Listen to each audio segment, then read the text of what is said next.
हाय बच्चों, कैसे हो? उम्मीद करते हैं अच्छे ही होंगे।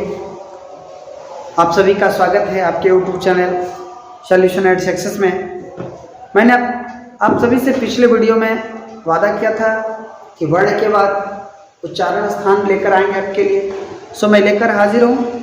आपसे एक ही विनती है, अनुरोध है कि आप वीडियो को ज़्यादा से ज़्यादा शेयर करें, लाइक करें और अपने दोस्तों के बीच फैलाएं, ताकि आपको तो फ़ायदा मिल ही रहा है, आपके दोस्तों को भी मिले। ठीक है, तो चलिए आइए देखते हैं उच्चारण स्थान। और संस्कृत में मैंने इसे लिया है क्योंकि आप संस्कृत में एक बार समझ लोगे तो हिंदी भी आसान हो जाएगा, और हिंदी और संस्कृत दोनों में ये काम आने वाले आपको, है ना। तो संस्कृत में उच्चारण स्थान को कहते हैं उच्चारण स्थानानि, अर्थात उच्चारण स्थान, है ना। तो पहले उच्चारण स्थान का डिफिनेशन मैंने लिखा है ना। स्वर हो या व्यंजन, वर्ण के विषय में मैं कह रहा हूँ। स्वर हो या व्यंजन, सबका उच्चारण स्थान मुंह के भीतर कंठ से ओठ के बीच किन्हीं न किन्हीं स्थानों पर, कहीं न कहीं पर से होता है, मतलब किसी न किसी स्थान से होता है। इन्हें उच्चारण स्थान कहते हैं। जिस स्थान से जिस वर्ण का उच्चारण स्थान हो उसका उच्चारण स्थान कहलाता है ना। इन स्थानों से टकराती हुई ध्वनियां जो है, इस स्थानों से टकराती हुई प्राणवायु ध्वनियों का उत्पादन करती है। निम्नलिखित सूत्रों से इन उच्चारण स्थानों को तथा उनसे संबद्ध वर्णों को सरलता से समझा जा सकता है ना, स्मरण रखा जा सकता है, अर्थात याद रखा जा सकता है। ये निम्नलिखित सूत्र हैं क्या? तो 10 सूत्र हमने लिया है, और 10 सूत्र में ही सारे उच्चारण स्थान समाहित हैं। बहुत ही आसान शब्दों में मैंने वर्णन किया है। उम्मीद करता हूँ कि आप बिल्कुल अच्छे तरह से समझ ही जाएंगे। चलिए तो देखते हैं पहला नियम क्या है। तो मेरा पहला नियम कहता है कि अकु विसर्जनीया नाम कंठा। अकु विसर्जनीया नाम कंठा। देखिए, इसको आप उच्चारण कीजिएगा। तो मैंने आपसे कहा 10 सूत्र लिया है। उन 10 सूत्रों में पहला सूत्र है अकु विसर्जनीया नाम कंठा। तोड़ के पढ़ेंगे। अकु विसर्जनीया नाम कंठा, अर्थात अ आ कवर, कवर के अंतर्गत क ख ग घ अंग, और लास्ट में आया अकुह, ह तो हलन, तथा विसर्ग, विसर्ग ये वाला का उच्चारण स्थान कंठ से होता है। इसलिए इन वर्गों को क्या कहते हैं? कंठय वर्ण कहते हैं। यहाँ वर्णों लिखाएगा, मिसटाइपिंग है बाबू, वर्णों। इस वर्णों को, है ना, कंठय वर्ण कहते हैं, अर्थात कंठ से उच्चारण होने वाले वर्ण। चलिए हम दूसरा नियम देखते हैं। ईचु ऐसा नाम तालु। जरा ध्यान से समझिए।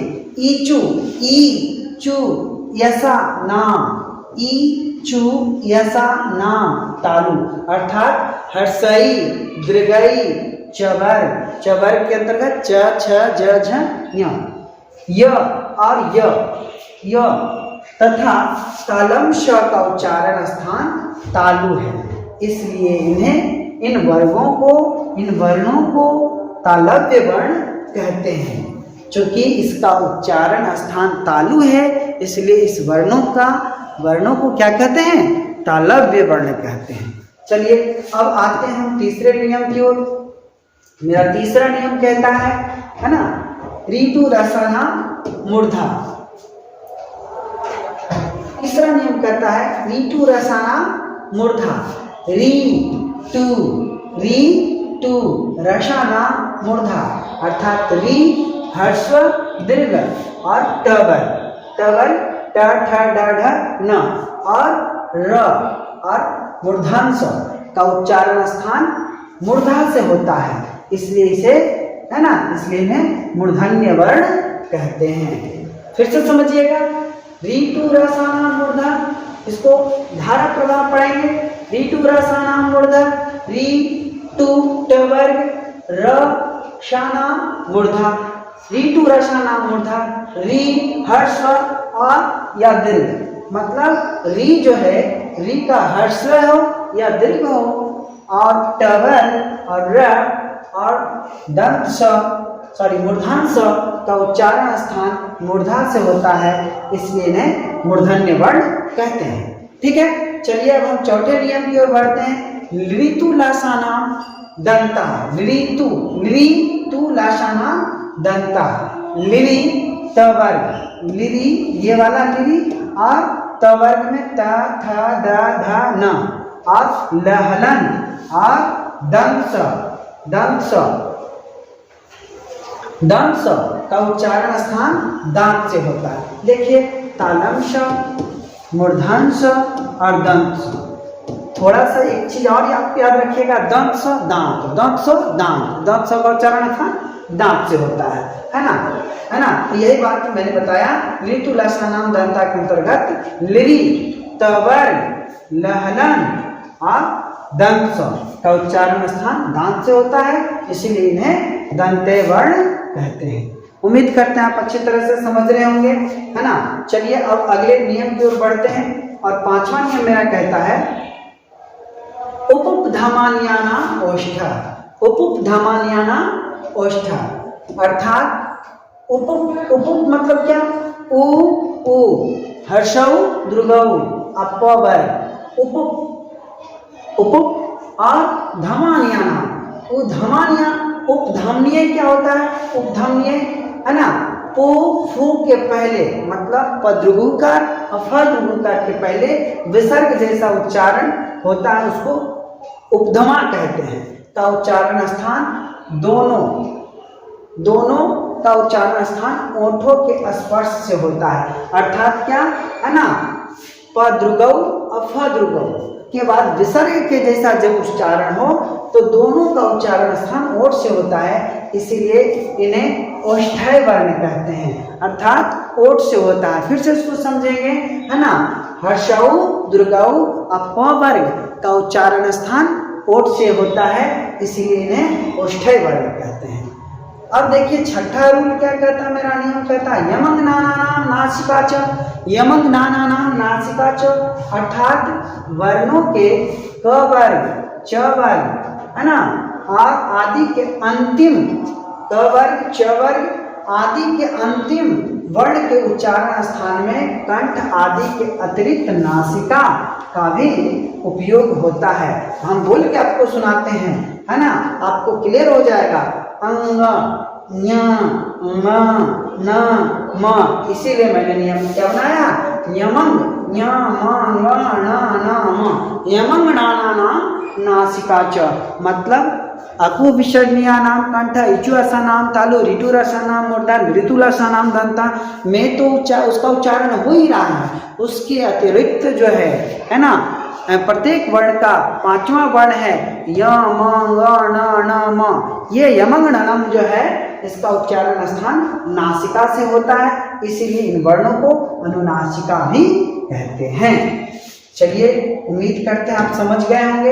अब हम जो है सातवें नियम की ओर बढ़ते हैं, है ना।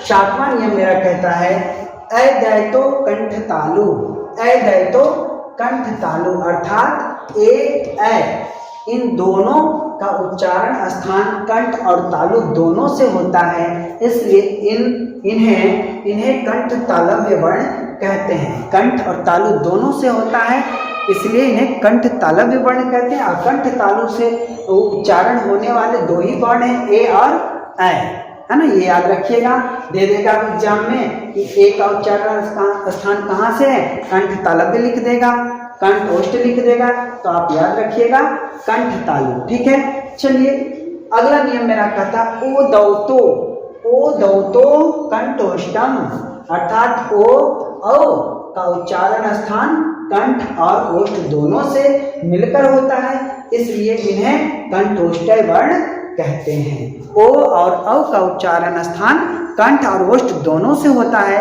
इसलिए इसे कंठोष्ठ्य वर्ण कहते हैं। चलिए अगला नियम क्या कहता है मेरा, तो अगला नियम लास्ट ये स्लाइड है मेरा, और लास्ट में आप अंतिम तक उम्मीद करते हैं आप अच्छी तरह से समझ ही गए होंगे। और यदि नहीं समझ में आए तो कमेंट में ज़रूर लिखें कि ये चीज़ नहीं समझ में आ रही, तो फिर से मैं इसको अच्छे से समझाकर एक वीडियो बना दूंगा, है ना।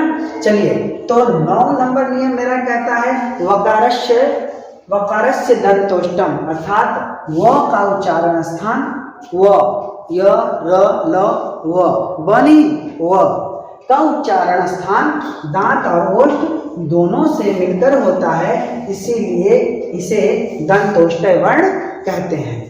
अगला और लास्ट नियम है मेरा नासिका अनुनासिका और रश्य। नासिका अनुनासिका और रश्य मतलब अनुस्वार का उच्चारण स्थान नासिका अर्थात नाक से होता है, इसलिए इसे नासिका वर्ण कहते हैं। अनुस्वार किसे कहते हैं? जैसे हम लिखते हैं अंत, तो ये अंत में जो अनुस्वार ये आया इसको अनुस्वार कहते हैं। तो अनुस्वार का उच्चारण स्थान नासिका से होता है। अंत, अंश, अंततः, अंतकाल, ये सब में आप उच्चारण करके देखिए, बोल के देखिए, तो आपको अनुमान लग जाएगा, अनुभव हो जाएगा कि इन वर्णों का उच्चारण स्थान नासिका से होता है। उम्मीद करते हैं कि आपको वीडियो में बहुत अच्छी तरह से समझ में आए होंगे, है ना। इसी के साथ मैं विदा लेता हूँ और फिर अगले वीडियो में आपसे मिलूँगा किसी अन्य टॉपिक के साथ। थैंक यू, धन्यवाद। लास्ट में फिर से कहूँगा कि आप लाइक शेयर सब्सक्राइब जरूर करें। धन्यवाद।